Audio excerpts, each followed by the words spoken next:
saya akan menjelaskan tentang penyajian dan pengungkapan pada teori akuntansi. Berikut videonya, yuk simak. Laporan keuangan merupakan media komunikasi yang digunakan oleh manajemen kepada pihak luar perusahaan. Kualitas komunikasi yang dicapai akan tergantung kepada kualitas laporan keuangan. Untuk mendukung tercapainya kualitas laporan keuangan yang baik, maka diperlukan adanya aturan yang dibuat oleh Dewan Pembuat Standar dan pemerintah. Salah satu standar yang diatur dalam standar akuntansi adalah cara penyajian dan pengungkapan di samping cara pengukuran. Pengungkapan memadai dalam laporan keuangan pada standar pelaporan akuntansi berbunyi, pengungkapan informatif dalam laporan keuangan harus dipandang memadai, kecuali dinyatakan lain dalam laporan auditor. Dalam prinsip akuntansi dikenal prinsip full disclosure. Prinsip ini mengharapkan agar laporan keuangan dapat menyajikan informasi secara penuh atau full. Secara umum, ada 3 pengertian pengungkapan, yaitu yang pertama full disclosure, diartikan bahwa informasi disajikan secara penuh. Yang kedua ada adequate disclosure, yang artinya itu sepantasnya. Yang terakhir ada fair disclosure, diartikan bahwa informasi disajikan secara seperlunya.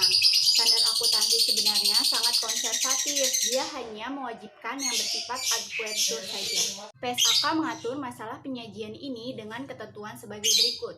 Penyajian laporan keuangan sesuai dengan prinsip akuntansi yang berlaku umum di Indonesia mencakup dimuatnya pengungkapan informatif yang memadai atas hal-hal material.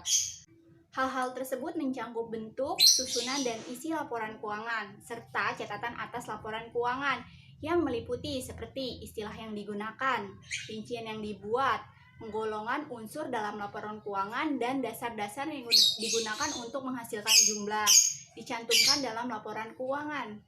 Metode penyajian khusus. Penyajian dan pengungkapan laporan keuangan bank terdiri dari neraca, laporan laba rugi, laporan arus kas, laporan perubahan ekuitas, dan catatan atas laporan keuangan. Neraca. Bank menyajikan aktivitas dan kewajiban dalam neraca berdasarkan karakteristiknya dan disusun berdasarkan likuidasinya.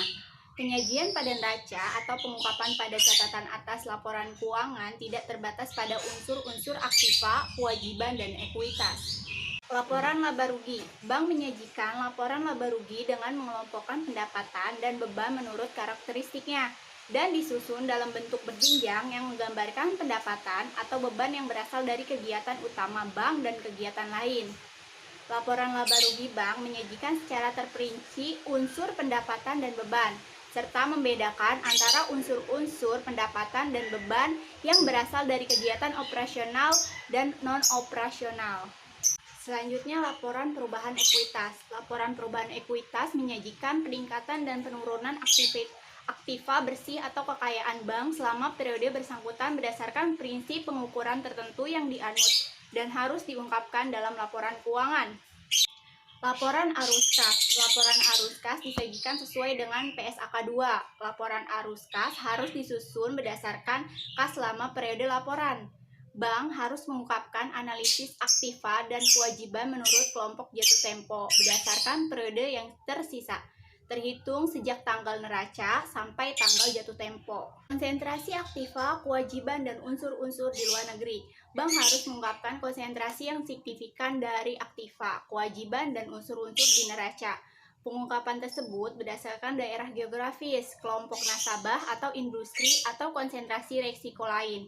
Bank juga harus mengungkapkan resiko mata uang asing yang signifikan karena merupakan petunjuk yang bermanfaat atas resiko potensial terkandung dalam realisasi aktiva dan dana yang tersedia bagi bank. Kegiatan wali amanat. Dalam kegiatan wali amanat atau kegiatan yang memiliki dasar hukum serupa, aktiva yang diamanatkan atau dipercayakan bukan aktiva bank sehingga tidak disajikan pada neraca. Jika bank bertindak sebagai wali amanat, maka harus mengungkapkan gambaran mengenai kegiatan tersebut karena resiko kewajiban mungkin timbul apabila bank gagal dalam kegiatan amanatnya.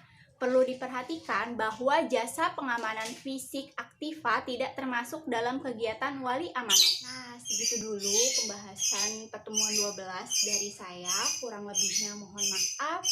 Wassalamualaikum warahmatullahi wabarakatuh. Dadah!